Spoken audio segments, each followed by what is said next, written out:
saya Erwin Bakhtiar ya. Tapi supaya santai, tidak ada jarak begitu, mungkin nanti panggilnya tidak perlu Ustadz begitu ya, terlalu berat. Bisa dipanggil Pak atau Mas gitu saja.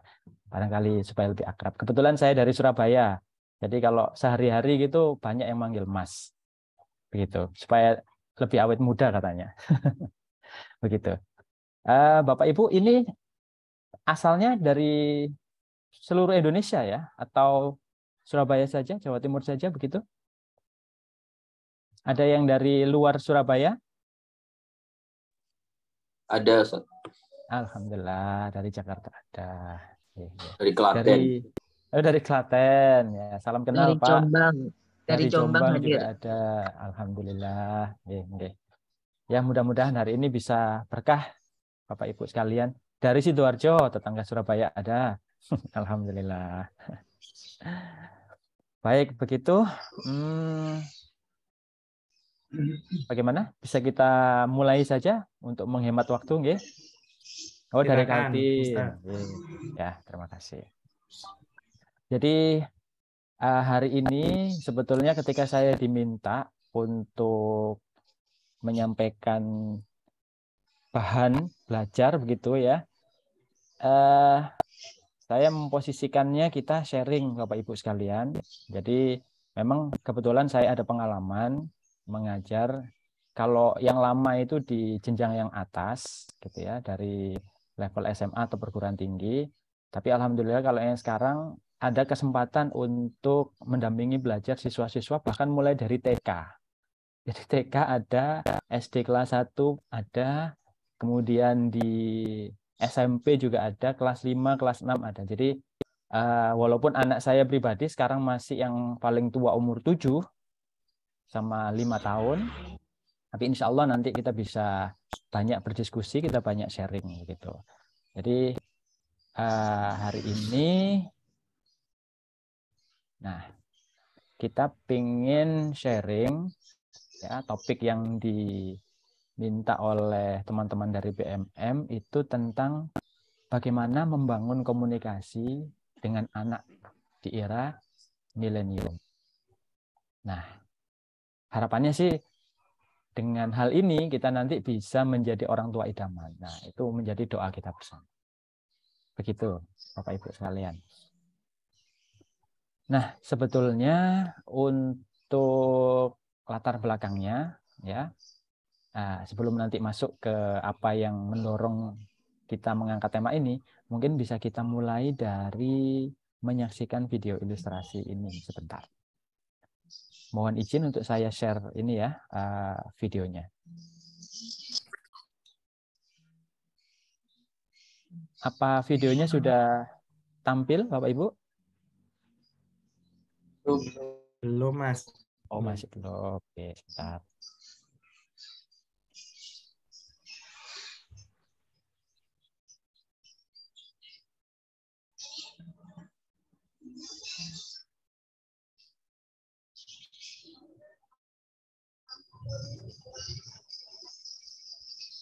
Sudah, nggih? Videonya sudah tampil? Ya, sudah. Suaranya juga sudah terdengar ya, Bapak Zainullah? Sudah terdengar. Oke, monggo bisa diperhatikan sekilas.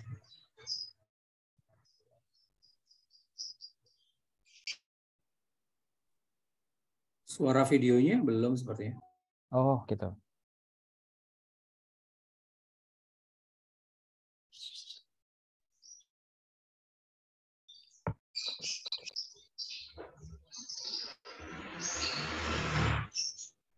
Atau saya bantu, Mas, untuk... Nah, sudah nih, sudah. Anak saya yang satu ini lucu sekali. Sukanya coret-coret. Di mana-mana dicoret-coret. Entah di buku, meja, sampai di tembok. Pernah suatu hari saya memarahinya. Anak perempuan tidak semestinya seperti itu. Heran. Nurun siapa dia? Untungnya Rara itu anak yang penurut. Nurut ketika dipaksa untuk fokus belajar biar nilainya bagus. Akhirnya Rara tumbuh menjadi anak yang benar. Saya memasukkan Rara ke kampus favorit dan memilihkan jurusan yang terbaik. Ilmu kedokteran. Terbaik untuk masa depannya. Saya bangga sekali Rara bisa menjadi dokter. Menjadi kebanggaan keluarga.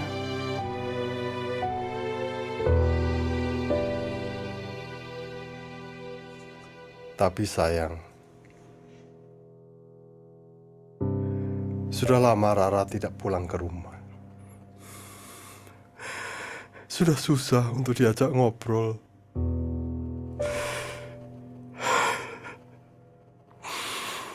Apalagi bercerita.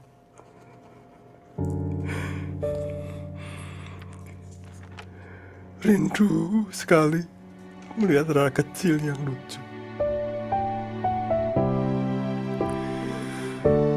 Hari ini saya ingin menemui Rara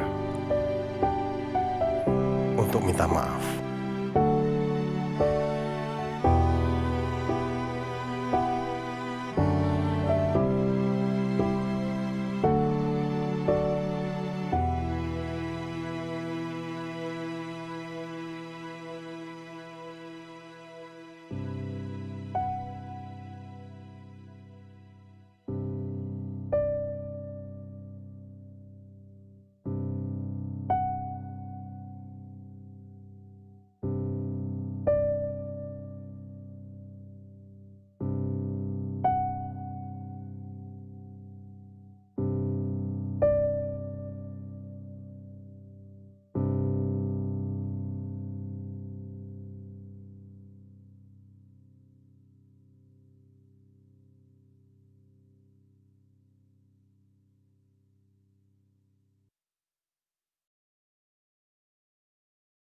Bapak Ibu, itu adalah semacam ilustrasi dari tema kita pada hari ini. Nah, mudah-mudahan bisa ada kesan yang bisa kita tangkap dari video tersebut, bahwa antara orang tua dan anak ada semacam pola komunikasi yang perlu untuk bisa kita perhatikan agar masa depan baik anak maupun kita nanti bisa menjadi harmonis begitu ya, dan baik untuk semua pihak. Nah, boleh saya lanjutkan untuk pembahasannya. Ini sudah nampak kembali share screen saya? Sudah, Ustaz. Oke, sudah. Nah, jadi untuk latar belakangnya, ini sebetulnya saya sempat teringat salah satu pengalaman saya waktu mengajar di kelas 7. Kelas 7 itu berarti 1 SMP, Bapak Ibu. Jadi waktu itu ada satu topik tentang keluarga lah, intinya begitu. Nah, kemudian saya menampilkan salah satu ayat. Biasa kan kalau berkaitan dengan tema keluarga, salah satu ayat yang relevan, yang terkait itu adalah tentang surat Luqman. Karena ini berkaitan dengan pendidikan terhadap anak. Nah, boleh saya tampilkan kembali ya untuk ayatnya. Tampil atau tidak Bapak Ibu ayatnya?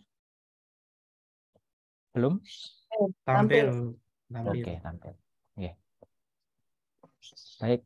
Nah, jadi ini surat Luqman, khususnya di surat 14 dan 15 pada waktu itu yang saya sampaikan kepada adik-adik begitu ya. Boleh saya kutipkan ayatnya. Bismillahirrahmanirrahim.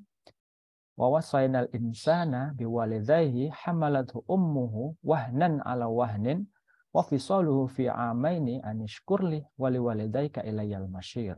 Yang artinya, dan kami perintahkan kepada manusia berbuat baik kepada dua orang ibu bapaknya. Ibunya telah mengandungnya dalam keadaan lemah yang bertambah-tambah dan menyapihnya dalam 2 tahun. Bersyukurlah kepadaku dan kepada dua orang ibu bapakmu. Hanya kepadakulah kembali. Kemudian di ayat yang ke-15, wa in jahadaka ala an tusyrika bi ma laisa laka bihi ilmun fala tuti'huma wa sahibuhuma fid dunya ma'rufa wattabi' sabila min anaba ilayya summa ilayya marji'ukum fa unabbi'ukum bima kuntum ta'malun. Yang artinya, dan jika keduanya memaksamu untuk mempersekutukan dengan aku sesuatu yang tidak ada pengetahuanmu tentang itu, maka janganlah kamu mengikuti keduanya. Dan pergaulilah keduanya di dunia dengan baik. Dan ikutilah jalan orang yang kembali kepadaku. Kemudian hanya kepadakulah kembalimu, maka kuberitakan kepadamu apa yang telah kamu kerjakan. Nah, Bapak Ibu, kalau kita perhatikan khususnya yang di ayat ke-15, di ayat yang bagian awalnya ini, dan jika keduanya memaksamu untuk mempersekutukan aku dengan satu yang tidak ada pengetahuan, dan seterusnya ini, janganlah kamu mengikuti keduanya. Meskipun ada keterangan, pergaulilah keduanya di dunia ini dengan baik. Nah, saya kembali ke sini. Masih terlihat share screen saya untuk slide-nya? Masih, oke. Pada waktu itu saya mendapatkan pertanyaan yang menarik Bapak Ibu dari siswa-siswa saya. Pak, berarti kalau begitu dari ayat ini kita boleh dong membantah orang tua. Artinya menyampaikan perbedaan pendapat dengan orang tua, nggak harus menurut dengan orang tua. Nah, kemudian ada yang ngomong, oh tidak bisa, itu kan cuma masalah keimanan. Kalau urusan yang lain sehari-hari dan sebagainya kita harus taat pada orang tua, nggak boleh membantah, nggak boleh menolak, harus sama. Nah, begitu. Jadi muncul sebuah diskusi gitu ya, dialog dengan teman-teman. Akhirnya ya sudah, pada waktu itu saya memfasilitasi sekalian. Baik, oke, teman-teman sekalian, kira-kira menurut kalian, maksudnya satu kelas gitu ya, bagaimana? Ya, kalau ada perbedaan dengan pendapat dengan orang tua, itu, dan kalian yakin posisinya bukan ragu-ragu, bukan saya nggak tahu orang tua saya yang lebih tahu, bukan. Tapi posisinya saya yakin bahwa saya yang benar. Orang tua salah. Gitu. Jadi ini bisa terkait dengan berbagai macam kasus yang dihadapi oleh siswa-siswa ya. Ada yang menceritakan, ya Pak, saya ada begini. Nah, tapi intinya pertanyaan demikian, sikap kalian bagaimana? Gitu. Nah, setelah saya sampaikan, ya ini problematikanya demikian, muncul respon dari adik-adik waktu itu ya, dari siswa-siswa saya, sekitar 4 respon waktu itu yang saya tangkap. Nah, yang pertama, Bapak Ibu, ada yang menyampaikan, loh, kalau kita sudah yakin, ya kan, ya kita harus pick up, kita harus ngomong dong, sampaikan, ya. Kalau orang tua bersikeras, gitu ya, ini tidak hanya masalah agama, dalam hal apapun, sehari-hari, masalah sekolah, masalah di rumah, masalah apapun. Kalau perlu berdebat, nggak apa-apa. Sampai nanti ketemu siapa yang benar, siapa yang salah. Nah, ada siswa yang demikian. Nah, ada juga yang kedua. Ya, gimana pun ya, mereka itu orang tua. Kita nggak boleh sampai membantah, berdebat, dan sebagainya. Jadi, kita tetap perlu menyampaikan, tapi pada batas tertentu. Kalau orang tua sudah yakin bahwa kita yang salah, ya sudah, namanya anak ya. Kita harus mengikuti. Ya, kita harus menurut pada beliau. Begitu, ada yang pendapat kedua. Lalu ada yang ketiga, ya sejak awal kalau sudah ada perbedaan pendapat, walaupun yakin bahwa dirinya yang benar, sudah diam saja. Kan orang tua, masa orang tua dibantah? Ya, nanti menjadi istilahnya bahasa Jawanya kualat gitu ya, atau tidak berbakti kepada orang tua. Ya, langsung menurut sejak awal gitu ya. Nah, atau yang keempat ini, Bapak-bapak, Ibu-ibu sekalian, sejak awal memang diam betul, tapi diamnya itu mengabaikan. Nah, jadi kalau yang ketiga itu diam dan menurut, ya Pak, dan benar-benar diikuti keyakinan atau pendapat dari orang tua. Kalau yang keempat tidak. Nah, ini adalah fenomena nyata maksud saya, fakta. Ini saya jumpai di kelas 7. Ya, artinya bisa jadi di kelas-kelas yang lain, ya, di kelas 8, 9, 10, maksudnya SMP yang lebih tinggi atau SMA atau bahkan kuliah gitu ya. Itu pemikirannya lebih kompleks, lebih matang ya kan, secara mentalitas, jati diri apa dan sebagainya, konsep diri mereka sudah lebih kompleks daripada kelas 7. Nah, respon mereka secara umum barangkali akan semacam ini. Tidak hanya tunggal, ada beberapa variasi. Begitu juga kalau saya mengamati anak-anak yang kelas bawah, maksudnya itu SD gitu ya. Sekarang mereka cenderung lebih berani berekspresi gitu ya, menyampaikan gagasannya, pendapatnya. Nah, demikian. Sehingga ada fenomena seperti ini. Nah, barangkali ini semacam pertanyaan reflektif awal gitu ya Bapak Ibu. Bagi Bapak Ibu yang sudah punya anak gitu ya. Nah, entah itu yang di level masih bawah atau mungkin menengah atau atas yang sudah SMA, barangkali SMP SMA. Kira-kira sehari-hari bagaimana kita membayangkan respon anak kita ketika terjadi perbedaan pendapat dengan kita? Apakah yang pertama, yang kedua, atau yang 3 dan 4? Barangkali boleh tahu ini Bapak Ibu yang punya anak masih kecil, yang SD barangkali ada? Ada. Ada, Mas. Oh, ini suaranya lah dengar ya Pak. Terima kasih. Yang sudah mulai remaja begitu, nah itu ada. Mungkin SMP atau mungkin agak besar lagi SMA ada barangkali? Ya, ada. Ada. Berarti memang ini lebih relate ya, maksudnya lebih terkait dengan kondisi yang kita hadapi sekalian sebagai Bapak dan Ibu. Baik, saya lanjutkan. Nah, ini sebagai asumsi saja Bapak Ibu, mungkin melanjutkan contoh kasus tadi. Jadi banyak yang mengatakan kalau generasi-generasi yang sekarang itu kan ada bedanya. Ada baby boomer itu yang lebih senior dari kita, kemudian generasi X, Y, Z, dan Alpha. Nah, atau kalau kita buat rata-rata yang lahir di atas tahun 2010 gitu ya, yang sekarang ini mulai dari TK, SD sampai dengan SMA ya rata-rata di bawah 20 itu generasi Z dan Alpha.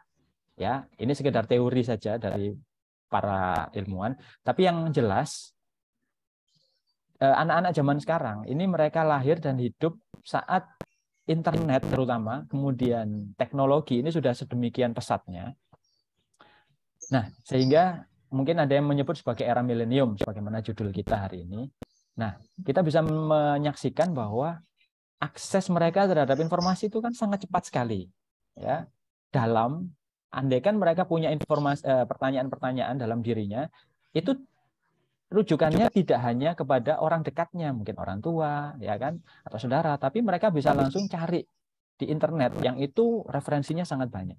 Sehingga mereka cenderung open minded dan kritis. Karena kalau sudah mengakses di informasi yang sangat luas, itu perbedaan pendapat itu sesuatu yang sangat wajar. Mereka temui dalam proses mereka belajar atau mereka mencerna berbagai kejadian sehari-hari.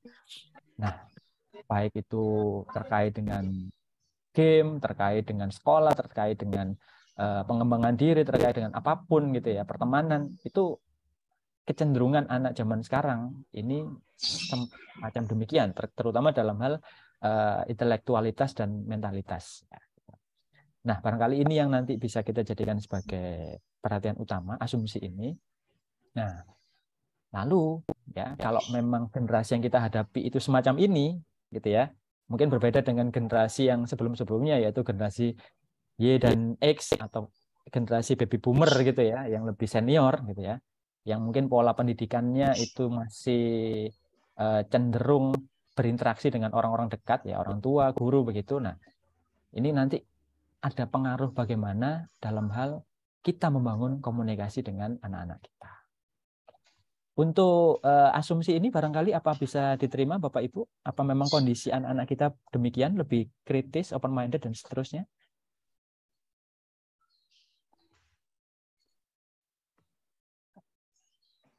Bisa diterima ya?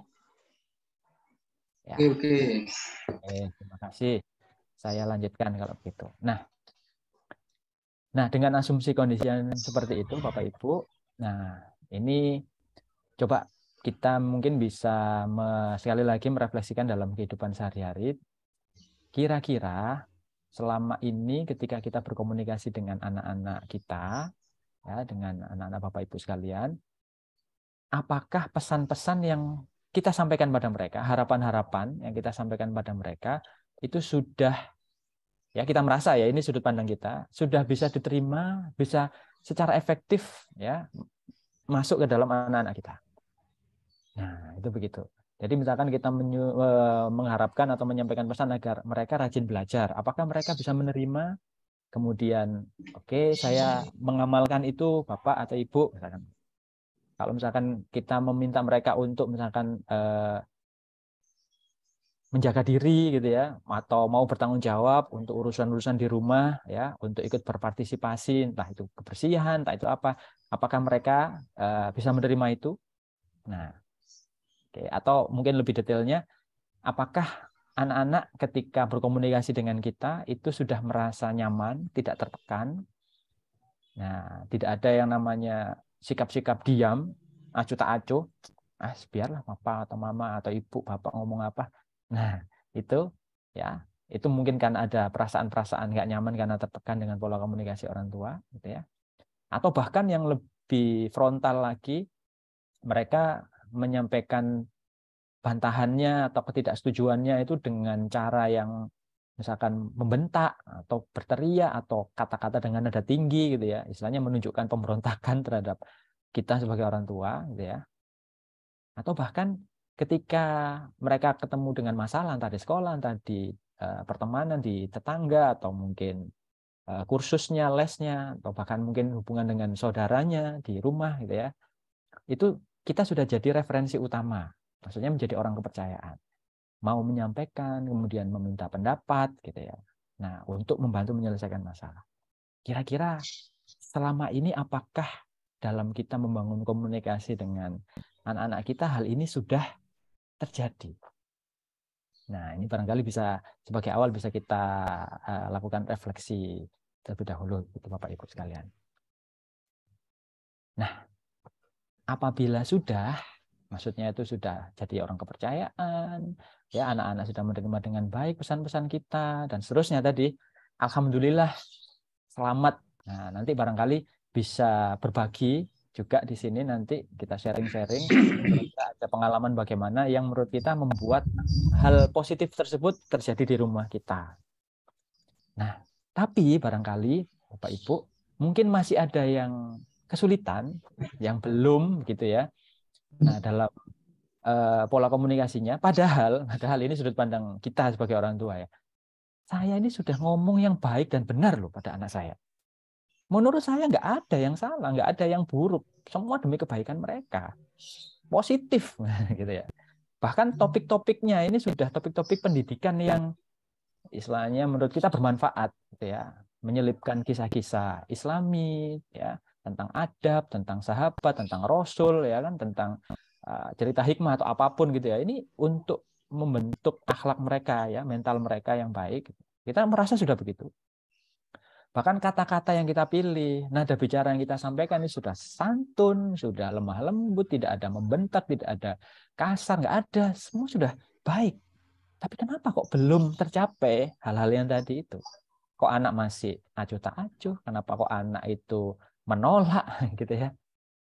Kadang miskomunikasi, kita maunya apa, dia menangkap yang lain yang berbeda dan sebagainya. Nah, sehingga barangkali Bapak Ibu sekalian masih bertanya-tanya, saya sudah melakukan begini, tapi kenapa kok masih belum berhasil? Apa yang kurang gitu?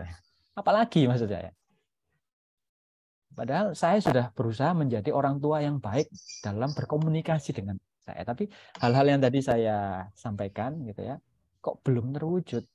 Nah, itu udah. Baik, kira-kira Bapak Ibu secara umum sudah tercapai atau belum? Kalau sudah tercapai semua, langsung kita sharing barangkali. Tidak perlu saya sampaikan materi saya. Atau barangkali kita masih banyak mengalami kendala yang sama. Bagaimana Bapak Ibu pengalamannya? Oke, Pak Zainullah, ini ada raise hand ya. Mungkin ada yang mau disampaikan, Pak Zainullah? Silahkan. Oke, matur nuwun. Assalamualaikum warahmatullahi wabarakatuh. Waalaikumsalam. Terima kasih, tertarik sekali dengan topik ini. Karena saya ini mungkin tertua ya dari peserta ini. Karena anak saya sudah di atas 30 umurnya. Oh, di Jakarta dengan di Surabaya, ya. Yang mungkin model komunikasi zaman saya masih jadi bapak, anak masih kecil dengan sekarang mungkin berbeda. Tapi demikian saya mencoba komunikasi lewat HP dan segalanya menggunakan model yang agak bersahabat ya. Karena kadang orang tua ini kan kepin punya anak yang baik, yang pinter, yang handal. Kadang model pola orang tua itu tanda petik dipaksakan ke anak. Nah, ini berarti kan dengan zaman yang sekarang tentunya kan perlu ada sedikit tambahan sehingga anak dengan orang tua itu bisa berkomunikasi dengan baik. Terutama kadang-kadang anak ngomong itu di atas usianya ketika saya zaman kecil dulu. Itu mungkin dampak dari HP ini. Walaupun saya pernah baca 5 tahun yang lalu, insya Allah, ada seorang tokoh memproduk HP. Tapi melarang anaknya bawa HP, baca HP sebelum usia 14 tahun. Saya nggak tahu mengapa kok demikian. Itu pencetak HP. Barangkali kalau secara global kita katakan HP ini cukup berpengaruh pada anak ya, terutama usia-usia masih usia di bawah 14 tahun.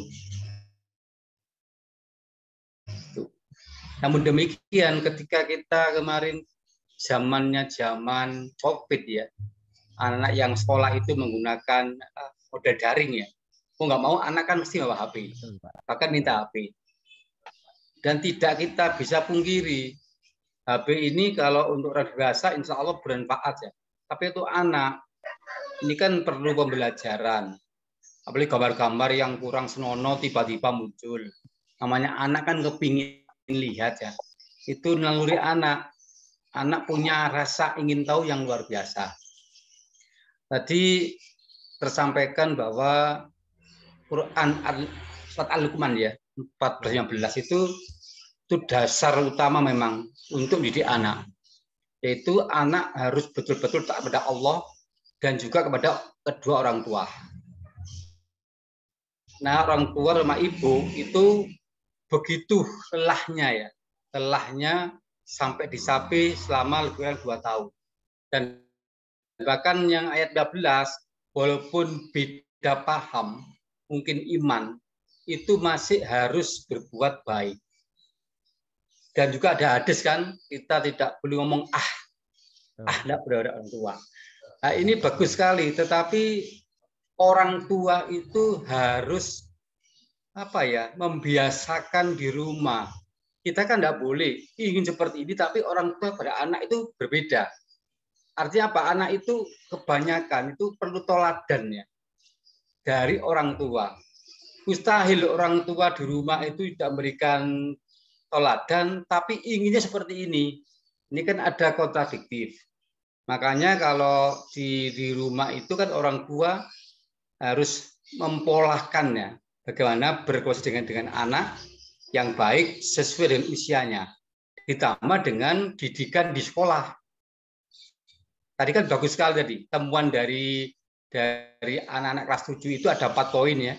Ada yang berdebat, ada yang diam saja, dan seterusnya. Itu bagus sekali. Mungkin 4 hal itu merupakan cerminan dari anak-anak yang di rumahnya mungkin berbeda.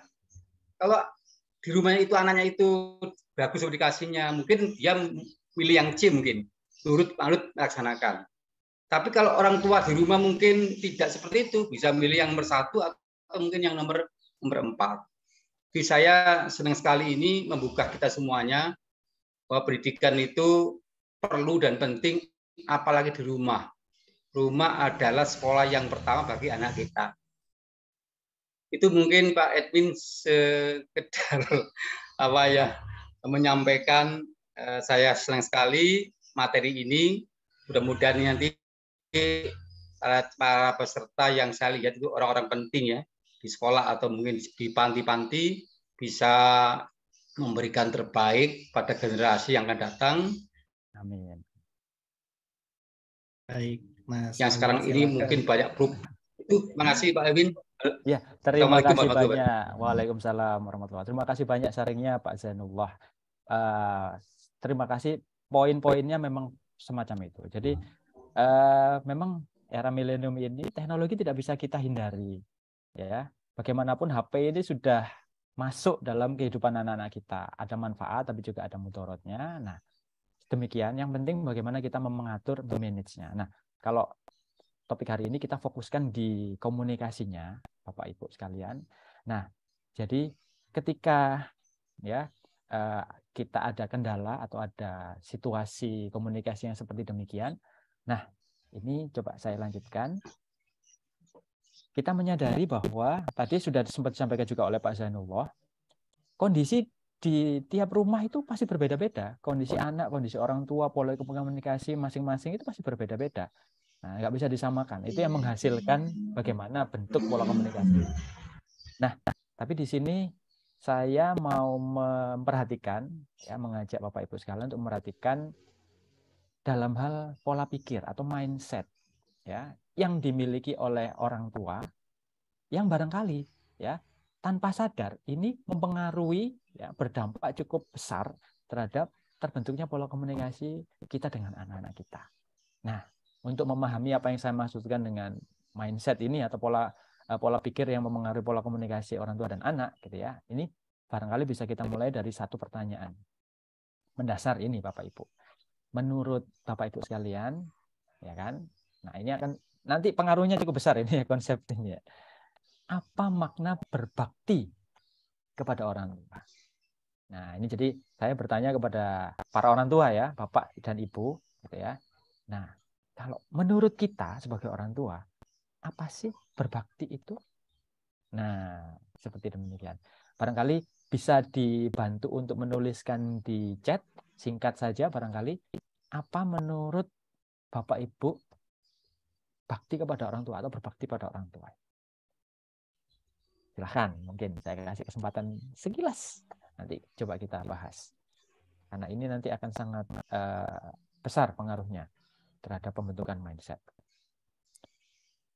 Silahkan, apa makna berbakti kepada orang tua?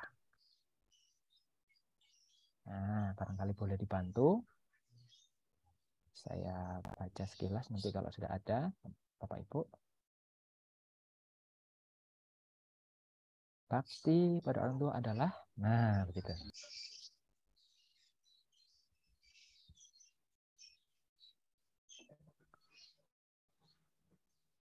Monggo, ada yang ini menyampaikan pendapatnya. Memberikan yang terbaik, oke, untuk orang tua.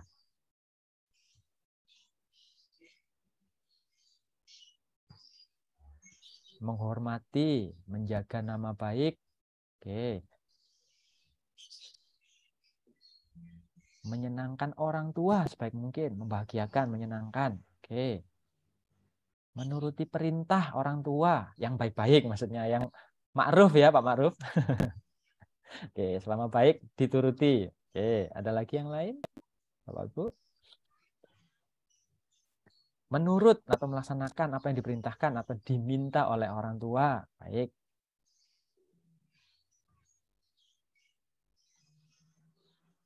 Oke, barangkali ini perwakilan ya dari pendapat Bapak Ibu sekalian.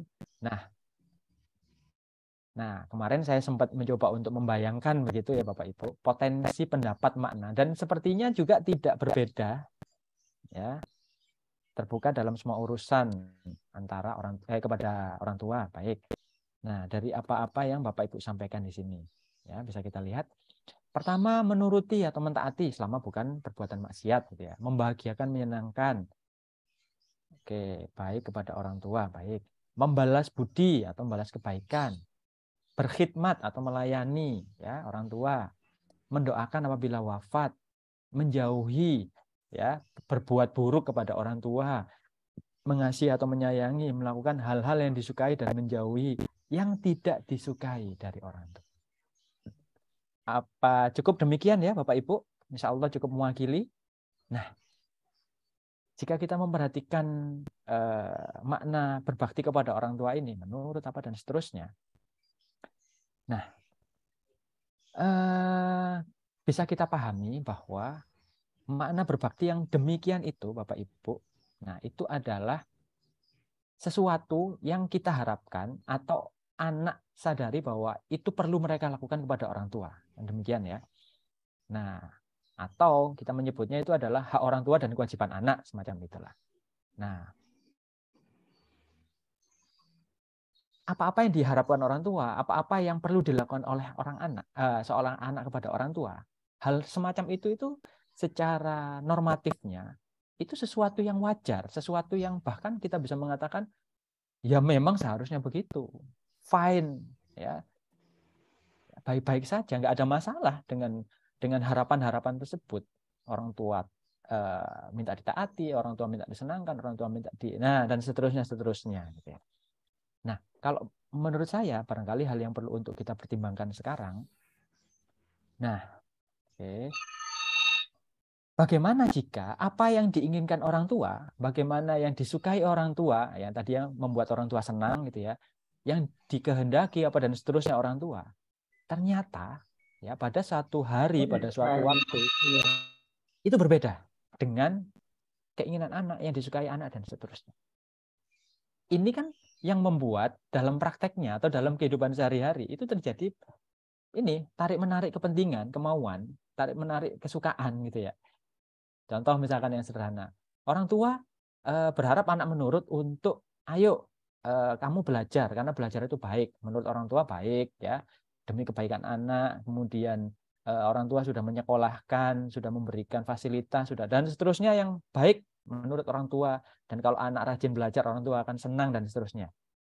Tapi pada satu waktu tertentu, satu titik tertentu, anak lagi ingin bermain dengan teman-temannya atau bagaimana begitu ya, sehingga saat itu anak merasa saya nggak suka belajar, saya nggak mau belajar. Ini contoh sederhana saja, nanti banyak sekali contoh yang lain Bapak Ibu. Terjadi konflik kepentingan ini, nah akhirnya apa yang akan dilakukan, apa yang akan terjadi? Apa sikap orang tua terhadap anak ketika menyadari bahwa loh kok beda, kok nggak mau, kok bertentangan. Nah kalau sudah begini, pola komunikasi inilah yang nanti akan menghasilkan gitu ya, menghasilkan hubungan antara orang tua dan anak. Apakah ya kan sikap orang tua berikutnya ketika menghadapi konflik of interest tadi, perbedaan kepentingan tadi, itu menghasilkan hubungan komunikasi yang harmonis, ataukah justru terjadi kebuntuan, stuck ya, stagnan, nggak bisa jalan kemana-mana, justru malah situasinya menjadi panas, nah situasinya menjadi dingin, situasinya menjadi tidak kondusif. Nah justru berbakti itu normatifnya baik, normatifnya itu semua sepakat, anak-anak pun juga semua sepakat bahwa seharusnya mereka melakukan itu, ya orang tua juga sepakat seperti itu seharusnya, tapi dalam prakteknya ternyata tidak semudah itu. Karena kita masing-masing, baik orang tua dan anak itu punya pikiran dan perasaannya sendiri-sendiri. Nah, itu seperti itu barangkali saya bisa menggambarkan Bapak Ibu. Saya lanjutkan. Nah, ketika saya coba mengamati gitu ya pola komunikasi yang kurang harmonis antara orang tua dan anak ya, saya merasakan saya mengevaluasi gitu ya. Ini jangan-jangan bukan hanya soal nada bicara, bukan hanya topik, bukan hanya niat baik dari orang tua pada anak, karena kita mengasumsikan hampir semua orang tua itu niatnya baik lah. Ya, ini universal, orang tua ingin yang terbaik untuk anaknya. Tapi tanpa disadari ada pola pikir atau mindset gitu ya dari orang tua yang membuat terjadinya kebuntuan pola komunikasi. Nah, seperti demikian. Karena ini adalah sharing, ya berarti otomatis ini opini dari saya sesuai dengan penghayatan saya, pengalaman selama ini berinteraksi dengan anak dan juga orang tua, begitu Bapak Ibu. Bisa jadi berbeda, gitu ya. Tapi tetap akan coba saya sampaikan saja. Nah, ini usulan saya, ini sudut pandang kita sebagai orang tua ya, ketika kita hendak membangun komunikasi dengan anak terkait dengan adanya beberapa pola pikir atau mindset yang mungkin tidak ada dari oleh orang tua tadi. Oke, saya sampaikan beberapa poin penting yang saya maksudkan tadi. Jadi saya melihat Bapak Ibu, Ini rangkuman dari penghayatan saya tadi ya. Mohon nanti bisa disampaikan masukan-masukannya. Yang pertama ya terkait dengan pola pikir masalah sudut pandang atau perspektif. Jadi orang tua ada yang sudut pandangnya ketika mereka berkomunikasi dengan anak itu menggunakan sudut pandang empati. Empati itu artinya memposisikan pikiran dan perasaan anak itu penting sehingga mereka tidak hanya melihat dari sudut pandang orang tua. Nah, begitu. Jadi apa-apa situasi yang terjadi ketika interaksi orang tua dan anak itu bukan menurut saya sebagai orang tua, tapi kalau menurut kamu atau yang kamu rasakan bagaimana? Itu sudut pandang empati ataukah orang tua sentris ya, berpusat pada orang tua. Itu pola pikir yang pertama. Yang kedua, mindset yang kedua itu tentang bagaimana orang tua memberikan kepercayaan kepada anak. Oke, yang pertama itu ada yang ketika anak ya mulai dari kecil sampai besar gitu ya, itu sejak awal pola pikirnya adalah bagaimana saya membangun kemandirian anak. Jadi kepercayaan itu diberikan kepada anak sesuai dengan tumbuh kembangnya, istilahnya sederhananya begitu. Tapi ada juga sebaliknya, orang tua itu yang memposisikan anak harus didikte, tidak bisa diberikan kepercayaan. Karena apa? Anak saya itu nggak bisa, anak saya itu masih kecil, padahal usianya sudah SMP, misalkan seperti itu. Nah, sebaliknya, ya ada orang tua itu yang bebas, ya. Nah, ada beberapa poin nanti yang bisa kita pahami. Kenapa kok orang tua cenderung otoriter atau membebaskan? Sudahlah, kamu pasti bisa. Kalaupun kamu masih gagal atau belum berhasil atau ada masalah, ya itu proses belajar. Misal seperti itu. Nah, jadi orang tua cenderung membebaskan. Nah, jadi barangkali ada hal-hal terkait dengan pola pikir ini. Yang ketiga, tentang bagaimana orang tua memposisikan hak kehidupan anak. Ada yang mindsetnya anak itu punya kehidupannya sendiri. Jadi orang tua ini masuk dalam kehidupan anak untuk ya anak bisa hidup dengan baik. Karena hidup adalah hidupnya sendiri. Yang kedua, anak itu adalah milik saya. Jadi kehidupan anak, apa-apa yang dialami anak, masa depan anak, itu ya orang tua yang bertanggung jawab. Karena anak adalah milik orang tua. Bahkan ada yang lebih jauh, anak itu sebagai aset atau investasi bagi orang tua. Ya, nah itu demikian. Oke, yang keempat tentang penempatan posisi. Ini barangkali yang sudah cukup banyak dipahami. Oke, tapi saya perjelas saja, saya eksplisitkan saja Bapak Ibu. Anak dan orang tua ada yang memposisikan sejajar atau egaliter, cenderung ya membangun hubungan yang nyaman atau pertemanan, gitu ya.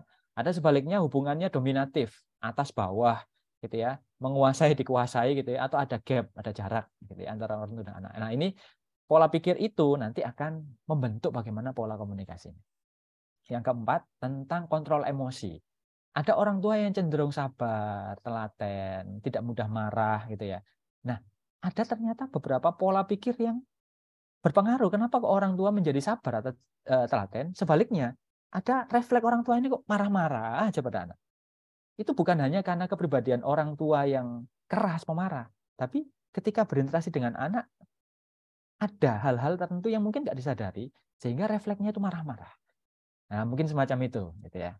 Nah, ini beberapa poin yang saya usulkan, Bapak Ibu sekalian. Saya nanti coba untuk menyampaikan secara singkat poin-poin pentingnya supaya waktunya bisa cukup.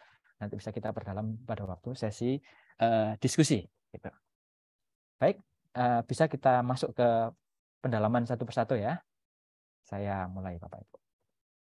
Jadi yang pertama, ini sudut pandang pola pikir terkait dengan perspektif atau sudut pandang. Jadi yang tadi empati berarti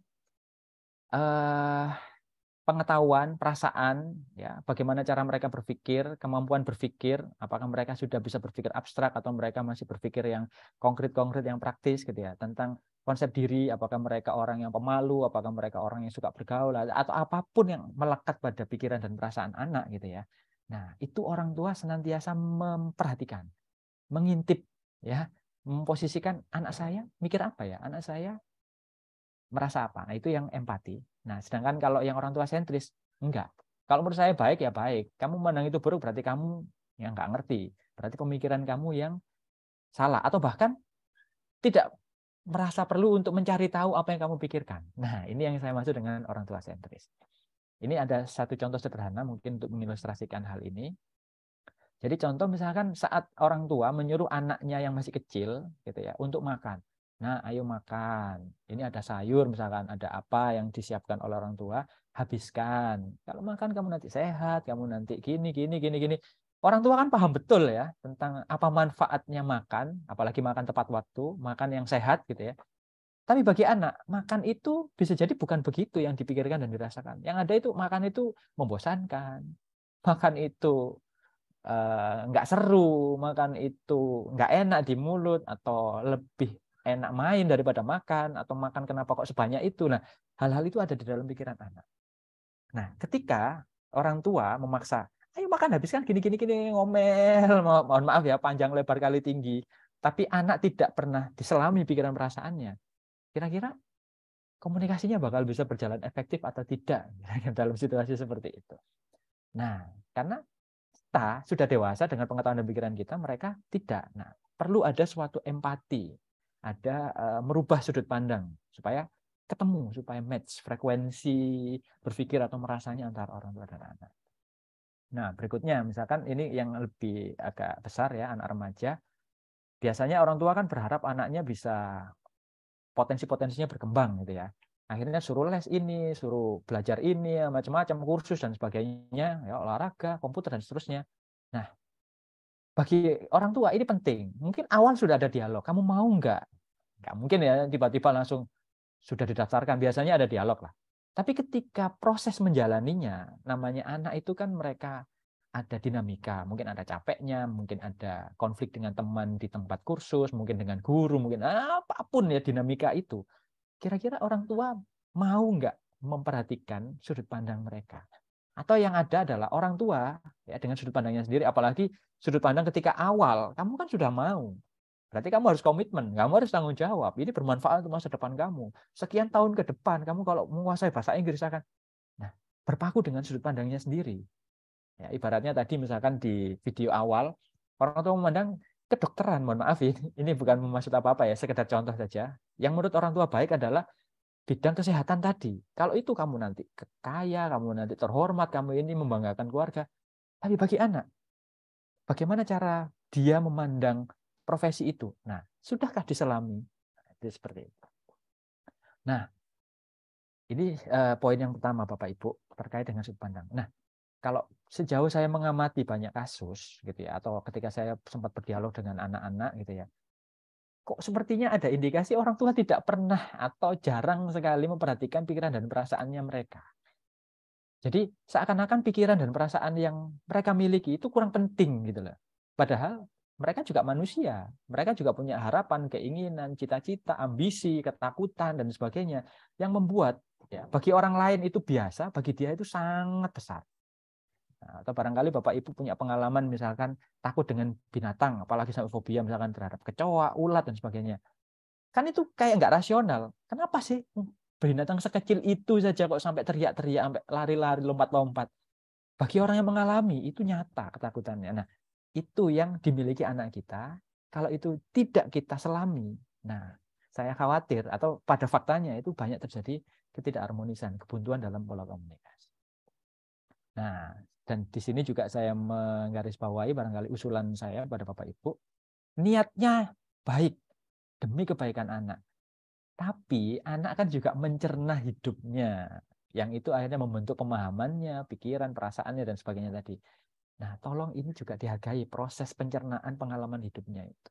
Tidak langsung kita samakan dengan sudut pandang kita dalam mencerna pengalaman yang sama dengan anak. Nah, itu. Oke, barangkali untuk poin yang pertama cukup demikian ya Bapak Ibu bisa menggambarkan. Jadi bisa mulai kita sadari kalau misalkan ada yang masih belum menyadari bahwa sudut pandang ya kita menyelami ya pikiran dan perasaan anak itu sesuatu yang sangat penting. Oke. Baik, ini untuk yang poin pertama. Yang kedua yaitu bagaimana memberikan kepercayaan terhadap anak. Nah, jadi yang pertama itu memposisikan bahwa kemandirian itu adalah sesuatu yang menjadi bekal anak. Nah, tapi gitu ya, ini benar-benar terkait dengan perkembangan kemampuan anak. Tiap anak itu unik, tiap anak tidak bisa disamakan. Bahkan dalam satu keluarga ada kakak, adik atau beberapa saudara begitu ya. Itu variasi sekali. Ada yang kemampuan mengerjakan sesuatu, misalkan motorik, misalkan membantu bersih-bersih rumah, itu ada yang cepat, rajin gitu ya, macam-macam, motivasinya cukup bagus sehingga bisa berkembang dengan baik. Ada yang agak lama, ada yang lambat gitu ya. Kalau di sekolah saya istilahnya itu perlu adanya personalisasi, perbedaan sesuai dengan kondisi masing-masingnya. Itu sangat diperhatikan sekali. Nah, sedangkan ya sebaliknya ada yang pola otoriter. Karena bagi orang tua, kamu harusnya begini, menurut saya harus begini. Ini yang otoriter. Atau sebaliknya, membebaskan, ya. Kesalahan itu wajar gitu ya, sehingga langsung aja coba saja. Nah, anak akhirnya nabrak-nabrak, anak akhirnya jatuhnya bisa jadi nggak tanggung-tanggung, parah gitu ya. Nah, ini karena barangkali ada mindset yang kurang disadari, baik dari ekstrim yang otoriter maupun ekstrim sebaliknya yang membebaskan. Nah, ketika saya coba untuk menghayati kembali, nanti kita bisa sharing lebih banyak Bapak Ibu, ada poin-poin penting yang menjadi dasar atau substansi kenapa kok muncul pola yang otoriter dan membebaskan terlalu bebas di anak ya. Karena tanpa sadar, yang pertama ya, tanpa sadar terpaku dengan memori gitu ya. Waktu anak kita masih kecil. Jadi ini kan sesuatu yang sangat emosional ketika kita mengasuh anak ya, mereka belum bisa mandi sendiri, makan sendiri ya kan, buang air apa dan sebagainya, semua kita handle. Mereka masih belum aware ya situasi di sekitarnya sehingga berbahaya ketika menyeberang jalan. Ini kadang bagi orang tua tertentu itu terpaku kuat. Sehingga ketika anaknya tumbuh tambah besar, pikirannya, perasaannya, fisiknya semakin besar, orang tua masih memandang tanpa sadar, anak saya itu masih kecil. Wah, saya menjumpai banyak kasus seperti ini, Bapak Ibu. Nah, sehingga cenderungnya itu masih otoriter. Tapi dikatakan, kok kamu sering mendikte anak, nggak memberikan kepercayaan. Siapa bilang? Saya itu selalu memberikan. Nah, itu berarti tanpa sadar, itu ada mindset yang begitu, pola pikir. Nah, sebaliknya yang kedua, orang tua yang cenderung membebaskan, itu saya perhatikan kurang detail dalam memperhatikan perkembangan anak. Jadi dia mengasumsikan sejak awal anak itu pasti bertumbuh. Dia lama-lama pasti lebih pintar, lebih hebat gitu ya, lebih mampu. Tapi kapan dia sudah mampu? Apakah sekarang sudah mampu? Mampunya seberapa persen dalam mengerjakan satu aktivitas atau satu tugas tertentu? Itu kadang orang tua kurang memperhatikan. Nah, ketika kurang diperhatikan, langsung dipukul rata, nggak mampu atau mampu. Nah, akhirnya terjebak dalam dua ekstrim yang seperti ini, Bapak Ibu. Nah, sehingga ya kan menurut saya ya dasarnya atau hal yang penting itu adalah kita perlu memahami dan bersikap sesuai fase perkembangan holistik ya. Holistik itu berarti keseluruhan ya, pikirannya, emosinya, spiritualnya dan juga perkembangan fisik anak. Nah, barangkali kalau boleh mengutip ini dari Kementerian Pendidikan ya sekarang, ini kan ada fase-fase ya, seiring dengan usia, seiring dengan fase pendidikan ya, itu juga akan seiring juga dengan tahapan perkembangan anak. Walaupun nanti pada tiap kasus, misalkan sama-sama kelas 1 SD, itu kemampuannya tiap anak bisa jadi berbeda. Tapi ada rata-rata. Jadi orang tua kalau memiliki wawasan tentang ini, ya nanti bisa disimak lebih jauh, nanti Bapak Ibu bisa mencari referensi yang lebih mendalam kalau mau mendalami gitu ya. Anak mulai dari balita gitu ya, dari bayi sampai usia TK kemampuannya apa? Ya, fase SD kelas 1 kelas 2 bagaimana, kelas 3 kelas 4 bagaimana, sampai dengan SMA itu kira-kira bagaimana. Nah, kalau kita paham ilmu ini, maksudnya ilmu atau wawasan tentang tahapan perkembangan anak, kita dalam mendampingi mereka, dalam memberikan kepercayaan kepada mereka, itu akan lebih seimbang, lebih proporsional. Jadi kita tidak mengeneralisir, tidak memukul rata gitu ya. Anak saya pasti bisa atau anak saya pasti tidak bisa. Tapi kita menjadi lebih objektif. Oh, anak saya begini. Nah, ini saya punya semacam perumpamaan Bapak Ibu, analogi. Jadi barangkali kalau kita terbiasa di dunia kerja, ya level penanganan pekerjaan di lapangan, ya itu akan berbeda-beda. Ya, jadi di sini saya membayangkan ada karyawan yang dia mengurusi teknis-teknis ya pekerjaan di lapangan, ada supervisor yang itu dia menghandle karyawan langsung di lapangan, tapi pekerjaannya teknisnya itu bukan dia yang menghandle, tapi dia mengawasi. Nah, ada lebih tingginya dari supervisor, istilah mungkin umumnya manajer divisi gitu ya, atau lebih tinggi lagi direktur, atau lebih tinggi lagi komisaris atau konsultan. Nah, semakin ke atas itu semakin berjarak dari pekerjaan realnya yang mengerjakan orang lain. Dalam hal ini orang tua dan anak gitu ya. Jadi ketika anak masih kecil itu yang memutuskan, yang ngurusi ya otomatis kita orang tua, karena orang tua anak objektifnya belum bisa. Nah, tapi semakin besar, semakin besar, semakin besar. Nah, harapannya kita menyadari anak saya ini tumbuh. Nah, ini objektifnya yang bisa, ini yang tidak bisa. Sehingga jangan langsung dilepas karena dia masih butuh disupervisi kan begitu. Lebih tinggi lagi, oh sudah mulai bisa dilepas. Ya ibaratnya kita sebagai manajer gitu ya. Lebih tinggi lagi kita sebagai direktur. Cuman memberikan target, memberikan arahan, memberikan deadline, mungkin begitu-begitu. Atau semakin besar lagi, ya kita bisa hanya memantau di awal, ya kemudian mendiskusikan. Bahkan kita tidak mengambil keputusan sama sekali. Mereka sudah kita berikan kepercayaan untuk memutuskan.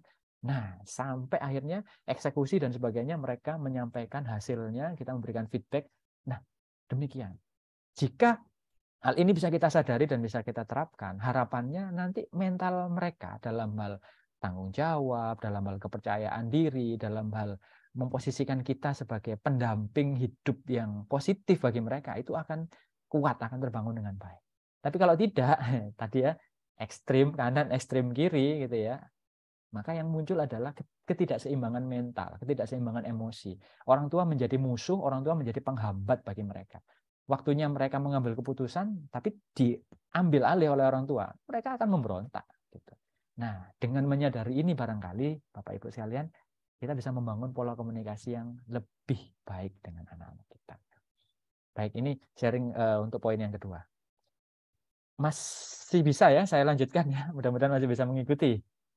Oke. Selanjutnya untuk poin ketiga yaitu hak kehidupan anak. Nah, jadi ada yang memposisikan anak sebagai titipan Allah. Normatifnya begitu, tapi benar-benar merasuk dihayati gitu ya. Jadi orang tua sifatnya memfasilitasi anak supaya mereka hidupnya baik, benar-benar terbaik demi mereka. Nah, tapi ada juga mungkin ini bukan niatan, tapi tanpa sadar gitu ya. Menjadi refleks begitu ya. Nah, anak itu dipandang, mereka kan dari kecil lahir, kemudian diasuh, dididik, disekolahkan, apalagi sampai level jenjang yang tinggi, perguruan tinggi, apalagi sampai S2 atau bagaimana gitu ya. Orang tua tanpa sadar itu memposisikan suatu saat nanti saya akan mendapatkan manfaat dari anak saya. Nah, potensi atau manfaat ini gitu ya, saya mengumpamakan seperti orang investasi begitu Bapak Ibu. Tanpa sadar begitu, sehingga berharap ada pengembalian atas budi baik yang telah diberikan kepada anak. Saya menjumpai cukup banyak fenomena yang seperti ini. Nah, contohnya pernyataan-pernyataan begini. Ketika anaknya malas belajar, anaknya mungkin kurang menurut, anaknya begini dan sebagainya, muncul kata-kata, sudah susah payah disekolahkan, mahal-mahal, atau di sekolah mahal. Kok kamu malas begini, kamu kok membantah dan sebagainya. Mau jadi apa kamu? Duh, mau jadi apanya ini patut dipertanyakan. Mau jadi apa kamu besok, nasibmu bagaimana nak? Bisa bahagia atau enggak? Atau jangan-jangan kalau kamu gagal, bagaimana nanti? Harapan saya terhadap kamu untuk kamu bisa membalas budi. Nah, ternyata yang kedua ini masih banyak Bapak Ibu. Nah, atau konkret ya ketika Anda sudah bekerja gitu ya. Sering ngomel atau sering ya ngomong kurang enak atau menyindir atau bagaimana, halus maupun keras ya. Gimana? Kan sudah ada penghasilan. Orang tua tolong dong dibagi.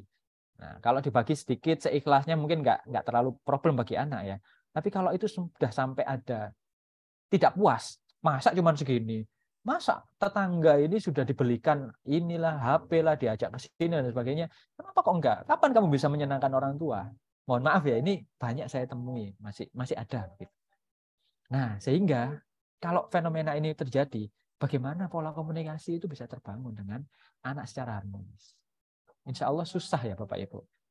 Nah, akar masalahnya atau substansinya kalau saya boleh menyampaikan penglihatan saya, ya ini kembali lagi bagaimana kita menghayati bahwa anak itu amanah dan lahan amal soleh. Kalau sekilas diskusi sering ya orang tua yang bahkan menjadi pelaku itu ketika belum menghubungkan dengan perilakunya sehari-hari, iya anak itu memang amal soleh.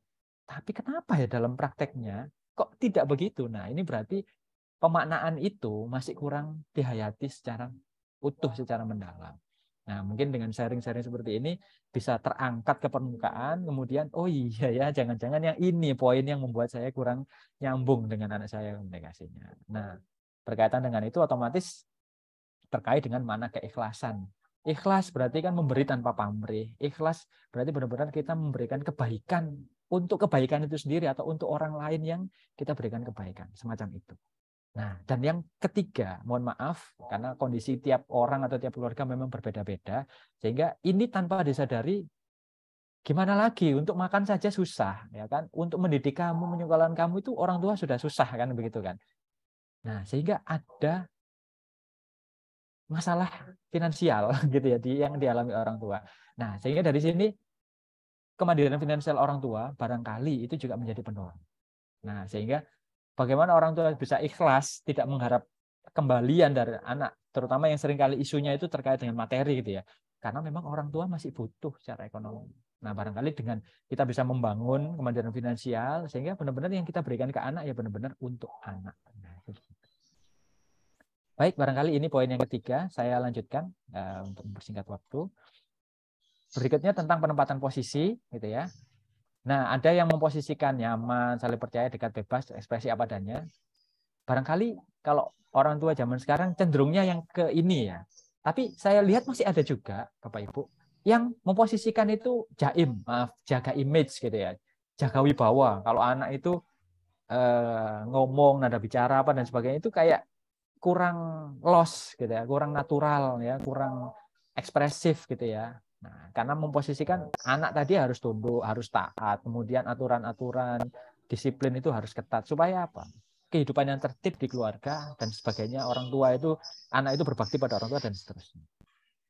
Nah, ini nanti bisa kita pahami sendiri ya terkait dengan santaikah atau seriuskah suasana di rumah, ada diskusi bahkan debat ya, situasi tertentu kalau lagi ngotot gitu ya, apakah bisa sampai level bantah-bantahan diskusinya gitu ya, ataukah cenderungnya satu arah. Nak, kamu begini ya, begini anak ya Pak ya Bu. Nah, nanti bisa kita observasi. Nah, atau bahkan pada level tertentu ketika orang tua berbuat salah, pendapat atau sikap, adakah orang tua rela atau ikhlas atau berlapang hati untuk meminta maaf pada orang tua. Ini nanti bisa menjadi indikasi, menjadi tanda-tanda maksud saya, apakah pola hubungannya itu cenderung yang egaliter ya friendly ini, ataukah yang cenderung dominatif dan berjarak, Bapak Ibu. Nah, kalaupun ada yang masih tanpa sadar itu pola hubungannya dominatif, ini bisa mencerminkan satu situasi, mungkin ada kekhawatiran akan diremehkan oleh anak. Sehingga orang tua sebagai leader di rumah, pemimpin di rumah, terutama bapak ini, barangkali yang banyak situasi yang saya jumpai, itu merasa akan nggak efektif kepemimpinan saya. Untuk menegakkan kepemimpinan efektif, gitu ya, harus dominan. Anak itu nggak boleh ngelunjak kalau bahasa Jawanya, nggak boleh naik harga dirinya, proud ya, kebanggaan dirinya berhadapan dengan orang tua itu nggak boleh terlalu tinggi. Nah, itu begitu. Padahal barangkali memang kepemimpinan itu dibutuhkan ya. Wibawa tetap dibutuhkan, tapi kan batasnya ada. Bukan setiap saat itu orang tua wibawa. Terus jadi posisi orang tua bisa fleksibel, tidak selalu jadi pemimpin, tapi juga bisa menjadi teman, bisa menjadi partner, bisa menjadi. Nah, barangkali kalau ada keleluasaan dalam role play model di dalam keluarga itu nanti pola komunikasi lebih cair ya. Lebih bisa kita pilih yang mana yang bisa sesuai dengan situasi yang kita hadapi di suatu waktu itu. Hari ini situasinya bagaimana dan seterusnya. Nah, itu lalu ada kesadaran bahwa kalau santai itu otak atau pikiran perasaan itu lebih mudah. Ibaratnya pintu itu terbuka lebar untuk masuk gitu ya pesan-pesan. Tapi kalau orang stres, tegang gitu ya, itu jangankan mendengar, ngomong apa sih tadi, itu mungkin skip ya, terlewatkan. Nah, barangkali kalau misalkan masih ada pola-pola yang dominatif begini, mungkin ini menjadi salah satu hambatan dalam pola komunikasi yang harmonis antara orang tua dan anak ya, seperti itu. Mungkin ini bisa jadi pertimbangan Bapak Ibu sekalian. Baik, untuk yang terakhir ya, untuk poin kontrol emosi.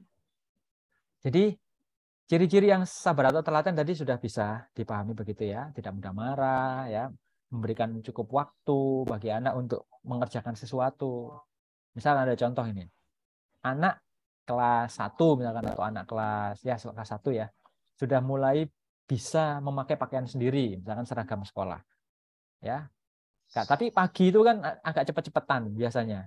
Nah, itu orang tua yang nggak sabaran. Misalnya, yuk dari tadi kok nggak selesai-selesai.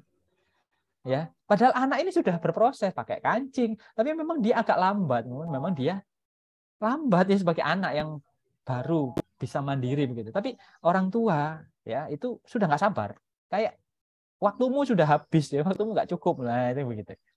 Nah, ya ini terburu-buru untuk yang tidak sabaran ya, menuntut hasil yang maksimal atau perfeksionis, ya fokus pada hasil atau tujuan bukan pada proses ya. Kalau kurang baik ya atau gagal gitu ya, itu kok nggak berhasil sih, kok gagal sih. Nah, ini sudah memicu kemarahan.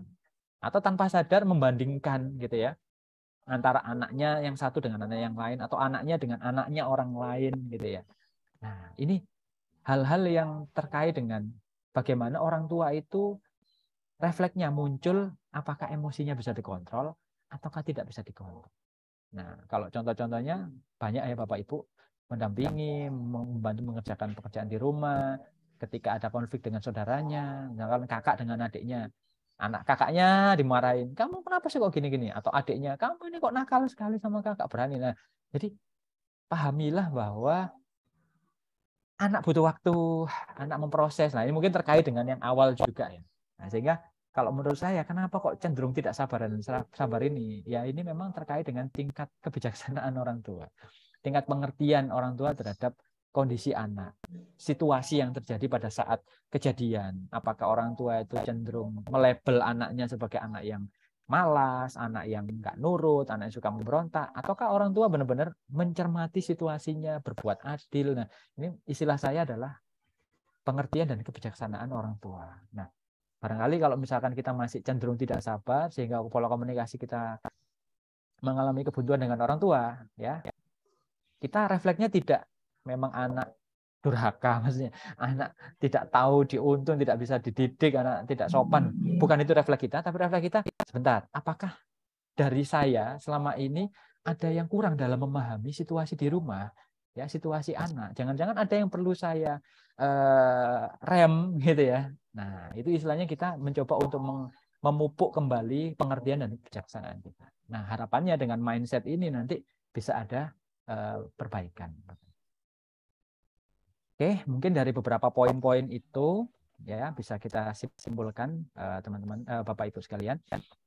Memang mindset ini menurut saya pribadi dari hasil penghayatan itu punya peran yang besar ya dalam komunikasi dengan anak, membangun komunikasi yang harmonis. Tapi memang disadari ini salah satu faktor saja ya. Faktor-faktor yang lain masih ada. Jadi kemampuan komunikasi. Ada orang tua itu yang memilih kata itu susah.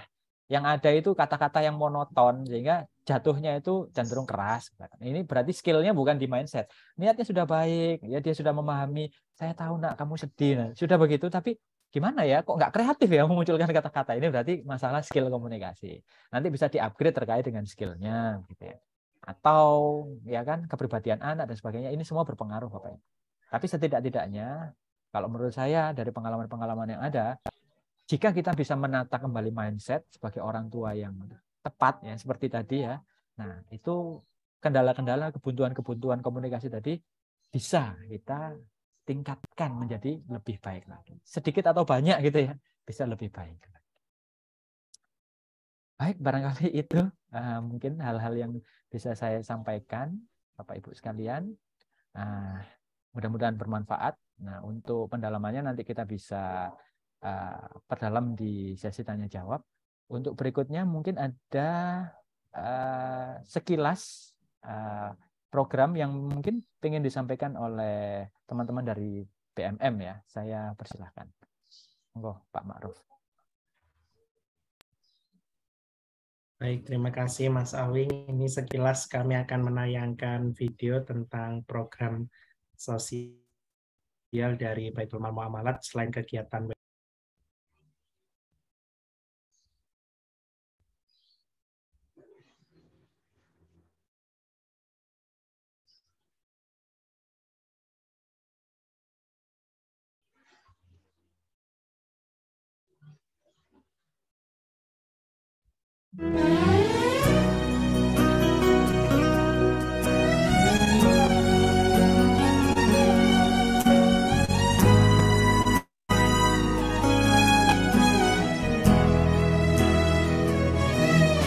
يا ربي أنا بنديك جود عليا قلبي ناديك رجع ندمان لك يا رحمن توب عليا ورجعني ليك يا ربي أنا بنديك جود عليا قلبي ناديك راجع ندمان لك يا رحمن توب عليا ورجعني ليك يا مولانا يا الله يا مولانا يا بسم الله الرحمن الرحيم والضحى والليل إذا سجى ما ودعك ربك وما قلى وللآخرة خير لك من الأولى. Assalamualaikum warahmatullahi wabarakatuh. Yang saya hormati Bapak Ibu para dermawan yang semoga dirahmati Allah. Kami atas nama dari teman-teman PDITMI Kabupaten Sumeneb menyampaikan terima kasih banyak kepada Baitul Mal Muamalat atas bantuan yang telah diberikan kepada kami berupa Al-Quran Braille. Insya Allah sangat bermanfaat bagi kami, dan semoga donatur yang sudah memberikan Al-Quran Braille kepada kami semoga mendapatkan limpahan rezeki dari Allah, diberikan kelancaran dalam setiap urusannya, dan kami mudah-mudahan juga ke depannya bisa memanfaatkan Al-Quran Braille ini sebaik-baiknya.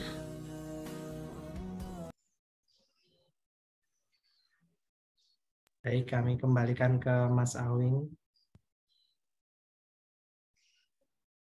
Baik, terima kasih Pak Ma'ruf. Demikian Bapak Ibu untuk program sosial yang dimiliki oleh BMM, barangkali nanti bisa dipertimbangkan dan bisa bergabung ya. Salah satunya tadi kita lihat tentang penyaluran bantuan untuk saudara-saudara yang berkebutuhan khusus, dalam hal ini tunanetra, bisa dibantu untuk bisa mengaji ya, dan itu insya Allah sesuatu yang sangat luar biasa. Baik, kita kembali lagi untuk melanjutkan sesi yang berikutnya, yaitu tanya jawab. Nah, silahkan Bapak Ibu, barangkali ada yang mau disampaikan, sharing boleh, bertanya juga boleh, monggo disampaikan lewat tulisan atau melalui langsung, silahkan. Silakan Bapak dan Ibu sekalian yang ada pertanyaan bisa langsung disampaikan. Raise hand boleh atau diketik juga boleh.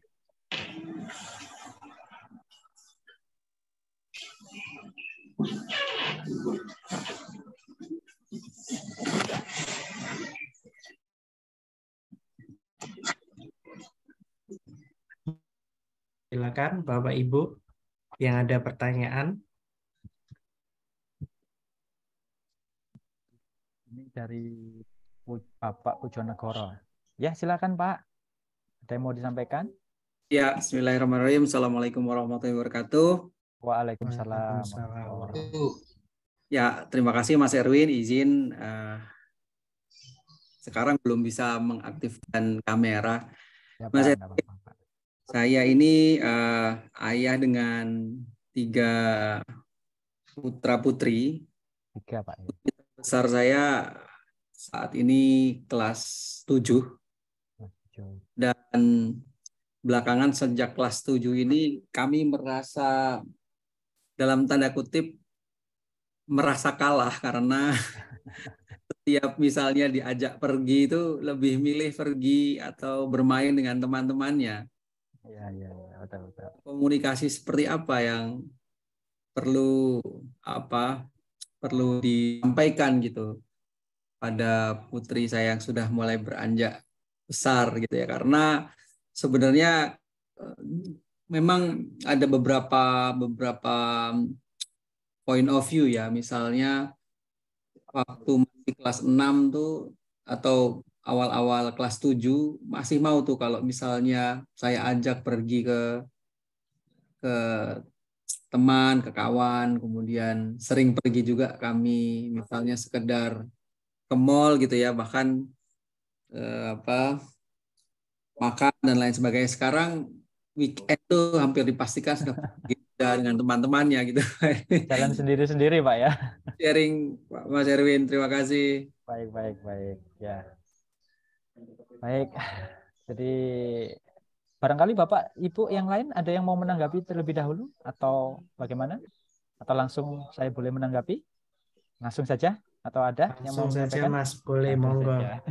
Oke. Baik, terima kasih Pak untuk sharingnya. Jadi kalau saya mengamati teman-teman kelas 7, itu memang mereka seleranya itu sudah kompleks, Pak.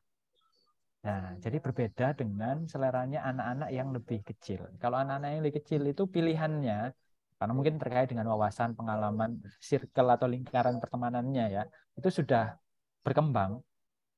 Jadi pilihan-pilihannya memang lebih banyak.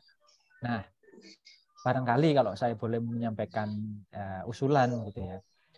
Kalau memang Bapak selama ini merasa dalam tanda kutip tadi kalah ya dengan anak dalam hal kenapa kok saya mengajak gitu ya untuk jalan-jalan, untuk family time gitu ya, kalah dengan teman-temannya yang lain dan sebagainya. Mungkin perlu untuk dicek kembali tawarannya ya dibandingkan dengan apa yang selama ini dipilih dengan teman-temannya tadi. Nah, artinya ketika mungkin dikaitkan dengan poin yang pertama empati tadi Bapak ya. Apakah selama ini kita sudah mencoba untuk menyelami pikiran dan perasaan mereka, sudah mencoba masuk ke dunia mereka, ya, menyelami selera mereka, apa yang mereka sukai dan tidak, begitu ya. Atau jangan-jangan kita masih memandang begini, menurut saya sebagai orang tua, hal yang penting itu kan, maksudnya itu yang paling penting itu adalah keluarga. Nah, ini sudah pandang kita. Habis itu yang kedua, ya silaturahmi, misalnya tadi mengajak silaturahmi ke saudara, ke temannya orang tua supaya memperkenalkan mereka, merekatkan hubungan gitu ya yang menurut kita dengan orang-orang yang bermanfaat gitu ya. Itu menurut kita baik kan gitu ya. Tapi apakah kita sudah tahu bagaimana cara mereka memandang ya siapa sih teman-teman itu, saudara itu bagi mereka bagaimana? Mungkin mereka belum sadar sehingga itu belum masuk dalam referensi hal yang menarik, hal yang seru bagi mereka. Nah, sehingga ketika kita mengajak bukannya sekedar, ayo hari Minggu kamu kan libur kan, waktu kosong kan, ayo kita silaturahmi ke saudara. Tidak sesederhana itu. Tapi kita mulai masuk kepada mereka, kira-kira yang menurut kamu seru itu apa? Itu kita cari. Gitu ya. Aktivitas yang seru menurut kamu itu apa? Kita cari. Bahkan sekali waktu, mungkin kita bisa akhirnya ikut masuk ke dunia mereka. Artinya, oke, kamu mau pilih kemana? Nah, dari situ. Sehingga mungkin tarik ulur antara selera anak dan selera orang tua, bergantian antara kemauan anak dan kemauan orang tua, kemudian sedikit-sedikit menyampaikan hal yang penting menurut kita itu membuat mereka juga memandang itu penting, gitu ya. Nah, pada titik-titik tertentu bisa sama. Gitu. Komunikasinya bisa nyambung, kemudian tidak ada lagi istilah kalah, tapi yang ada itu adalah saling memahami, saling mengerti, dan saling menikmati proses kebersamaan tadi antara orang tua dan anak. Nah, itu barangkali mungkin yang bisa saya sampaikan. Masya Allah. Terima kasih, matur suwun, Mas Erwin. Iya, Pak. Sama-sama, Pak. Mudah-mudahan bisa diupayakan gitu.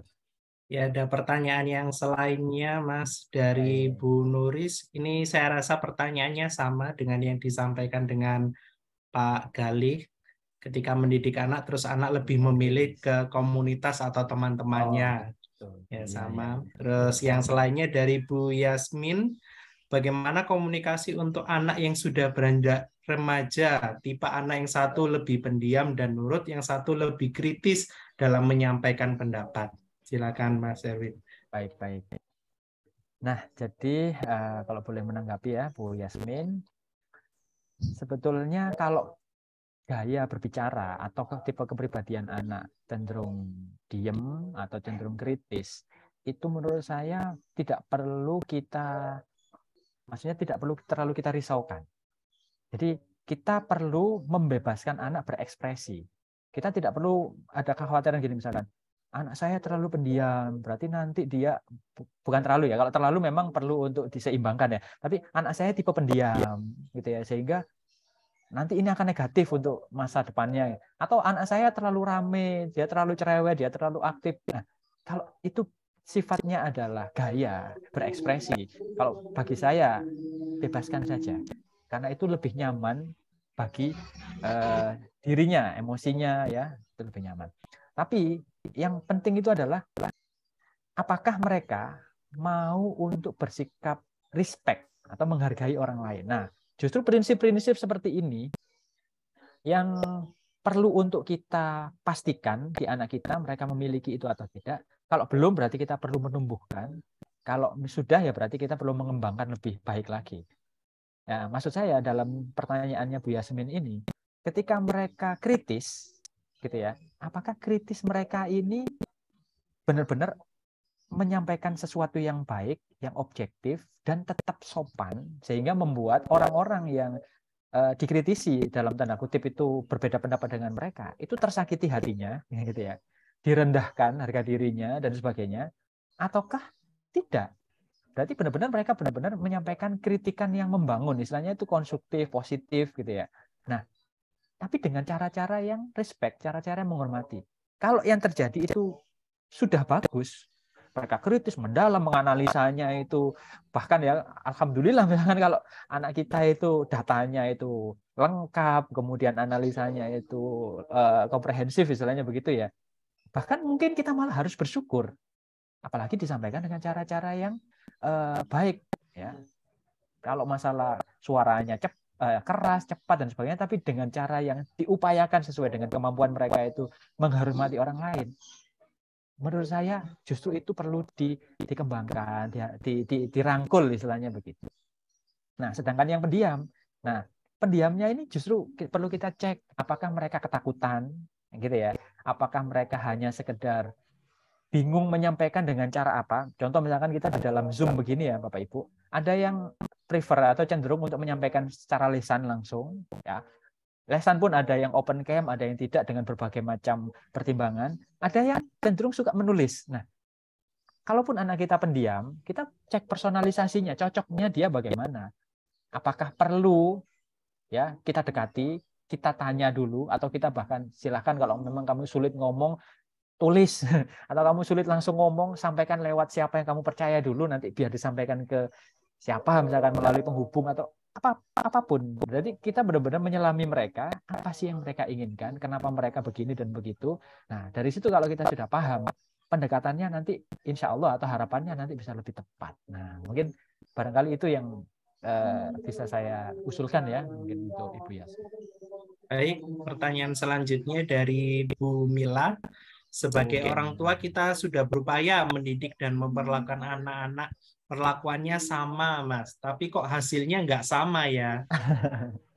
Ya, baik Bu Mila. Terima kasih pertanyaannya. Ini pertanyaan menarik, tapi justru kalau boleh saya mau merubah sedikit sudut pandangnya, Ibu Mila ya khususnya. Kalau menurut saya justru kita perlu memperlakukan pendidikan anak itu berbeda. Artinya bukan pilih kasih, ya, bukan membeda-bedakan dalam artian yang satu diberikan yang baik, yang satu diberikan tidak baik atau kurang baik kualitas pendidikan atau upaya kita dalam mendidik anak. Kalau semangatnya, kemudian kualitas bahan materi atau mungkin fasilitas atau mungkin uang yang kita kucurkan untuk memberikan pendidikan yang terbaik itu harusnya sama, tidak boleh dibeda-bedakan. Tapi pendekatannya, kemudian apa-apa yang ditawarkan kepada mereka, misalkan anak yang satu ditawarkan misalkan kegiatan ekstranya itu berupa olahraga, yang satu diberikan ekstranya berupa seni. Loh, itu perlu berbeda karena kita menyesuaikan dengan potensi ya, minat ya, kemauan masing-masing anak. Justru kalau kita samakan nggak bisa. Nah, jadi barangkali kalau ada pertanyaan demikian mungkin perlu dicek kembali. Ini sebetulnya apa permasalahannya? Sudah sama tapi hasil beda ini yang bagaimana? Gitu. Perbedaan usia itu pasti hasilnya berbeda. Perbedaan kepribadian pasti hasilnya berbeda. Perbedaan kemampuan atau bakat minat pasti hasilnya berbeda. Jadi semuanya perlu kita sesuaikan, personalisasikan sesuai dengan kondisi anaknya. Nanti hasilnya akan berbeda, produknya akan berbeda, tapi secara kualitas gitu ya. akan sama sebagaimana yang kita harapkan dari potensi masing-masing. Nah, mungkin barangkali itu mungkin yang bisa saya usulkan untuk Bu Milah. Itu Bu Milah.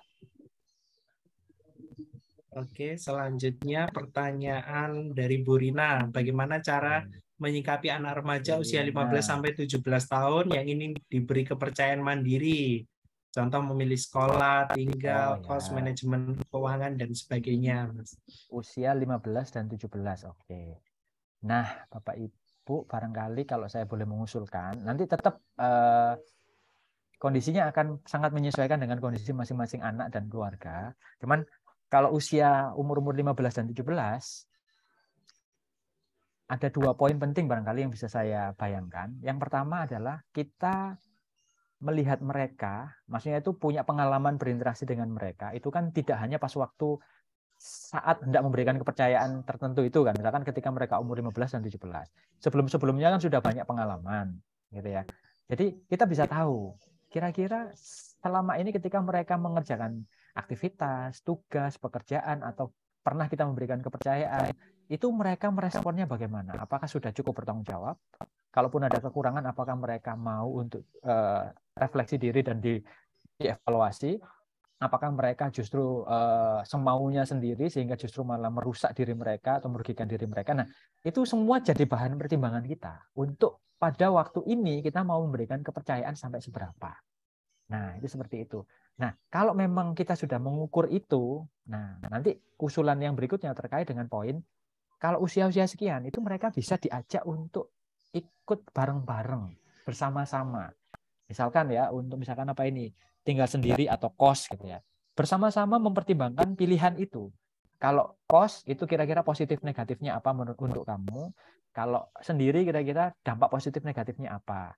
Ya, kira-kira yang dibutuhkan untuk kos apa, itu mereka bisa diajak untuk dialog. Nah, gitu ya. Bahkan kalau perlu apa namanya, kita ajak ikut, ayo survei, misalkan gitu. Jadi ada opsi menguat di kos misalkan begitu ya. Ayo kita lihat situasinya. Menurut kamu kira-kira apa? Nah, mereka sudah mulai diberikan kepercayaan untuk menyaksikan, mengambil keputusan, data itu mereka mengerti sendiri, melihat sendiri. Nah, itu begitu. Termasuk juga menghitung uang bulanan dan sebagainya. Kita bisa, mungkin ini saran praktis, silakan kamu buat rancangan keuanganmu. Kira-kira kalau kamu mengatur uang, saya kasih sekian, ngaturmu gimana sih? Ya, jangan langsung dipraktekkan, tapi perencanaannya saja dulu misalnya. Nah, dari situ nanti kita ajak dialog. Nah, kalau mereka bisa menerima masukan kita dengan baik, bahkan ada hal-hal yang di luar harapan kita, lebih baik dari harapan kita, ini mungkin saatnya kita memberikan kepercayaan lebih besar bagi mereka. Nah, mungkin barangkali seperti itu, mungkin Ibu Rina, saran-saran dari saya. Terima kasih. Silakan. Baik, saya rasa pertanyaannya sudah selesai ya dari Bapak Ibu sekalian. Alhamdulillah kita sudah menuntaskan forum hari ini. Tapi untuk pertanyaan-pertanyaan lanjutan, boleh Bapak Ibu sekalian sudah masuk ke grup dari BMM Sahabat Keluarga. Di sini kan sudah ada sekitar 102 peserta dari Sahabat Keluarga Baitul Mal Muamalat. Bisa menanyakan, mungkin ada pertanyaan-pertanyaan lanjutan di sana, nanti kami hubungkan karena kami juga ada layanan tanya ahli. Bapak Ibu sekalian, mungkin baru kepikiran dari materi ini pertanyaan, oh ini ingin diajukan, itu bisa diajukan melalui grup atau personal chat staff yang ada di grup BMM Sahabat Keluarga. Begitu Bapak Ibu sekalian. Untuk rekaman dari kegiatan ini nanti juga akan kami bagikan, menyusul begitu. Terus untuk Bapak Ibu sekalian yang sudah berkenan, terima kasih untuk telah berpartisipasi atau yang akan berpartisipasi dalam program sosial dari Baitul Mal Muamalat. Nanti informasi lebih lengkapnya, program terkait bantuan tunanetra mengaji juga akan disampaikan masing-masing oleh staf dari Baitul Mal Muamalat. Mungkin itu yang bisa kami sampaikan. Jazakumullah khairan katsiran. Terima kasih Mas Awing, Ustadz Awing Erwin Bahtiar. Kalau saya biasanya menyebut Ustadz Awing. Terima kasih banyak atas waktu dan kesempatan yang sudah diberikan. Terima kasih banyak kepada para peserta, Bapak dan Ibu sekalian. Sampai bertemu di grup, sampai bertemu juga di sesi webinar selanjutnya.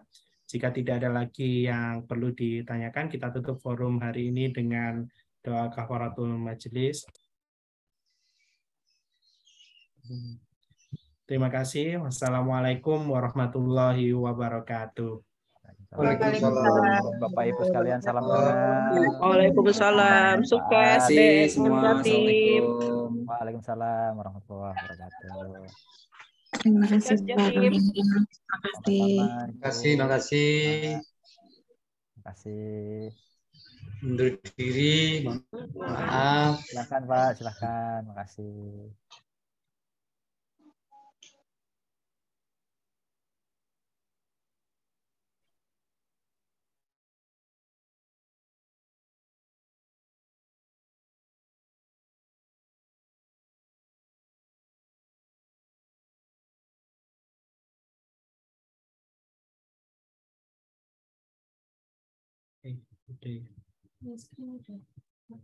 Terima kasih Mas Ma'ruf, Mas Alif, teman-teman semua BMM. Mohon maaf kalau ada kekurangan. Keren, Mas. Mantap. Ya, makasih. Semoga sukses semuanya program-programnya ya. Amin, amin, Oke. amin. Makasih banyak, Mas. Saya pamit ya. Terima kasih Ya, semuanya. Mas. Terima kesempatannya. kasih. Ya. Terima kasih. Assalamualaikum warahmatullahi wabarakatuh. Waalaikumsalam warahmatullahi wabarakatuh. Stop record.